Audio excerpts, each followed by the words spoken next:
Heddiw mae Ffair Gyrfaoedd a Chyflogadwyedd a tro cyntaf ni gynnal digwyddiad o'r math yma lle, a da ni'n gobeithio fydd o'n lwyddiant. Da ni wedi denu dipyn o cyflogwyr a sefydliadau ac unigolion hefyd, a rhain nhw'n cyn-fyfyrwyr yma i helpu ni allan lle, i reid blas i fyfyrwyr ar byd gwaith, felly reid cyfleoedd iddyn nhw wybod mwy am y cwmni, am y diwydiant, ac i'r unigolion a'r cyflogwyr yna sôn am math o sgiliau fysa nhw'n chwilio amdan, y math o brofiad, math o beth fysa nhw'n chwilio amdano fo mewn pobl sy'n nhw'n cyflogi.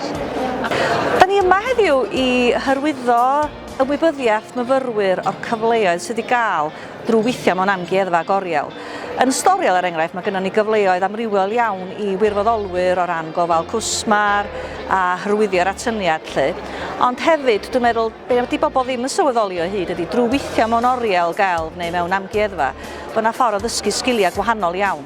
Oes mae yna gyfle curadu, ond mae yna hefyd ochr busnes, cadw siop, gofal cwsmar a trin pres. Wedyn mae'n amrywiol iawn.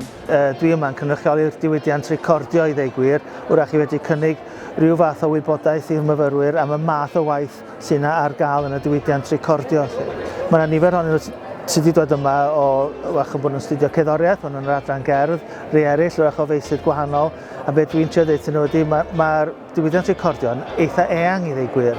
Da ni'n chwilio am beirianwyr yndan o ran recordio, ond hefyd cerddorion wrach o ran trefnu cerddoriaeth, neu rei da ni'n gyflogi o bryd i'w gilydd fel cerddorion, ond mae'r ochr marchnata, mae hwnnw'n hollol wahanol. Mae angen sgiliau hollol wahanol ar gyfer marchnata'n ddigidol. Mae o'n diwydiant sydd wedi troi'n ddigidol, a felly da ni'n chwilio am sgiliau gwahanol iawn i hynny. Meddwl bod yn syniad da bod cwmnïau lleol yr ardal Gogledd Cymru yn dangos bod yna gwaith i myfyrwyr. Wedyn, nathon ni ddod yma jyst i weld os oedd yna rhywun efo chydig bach o dalent.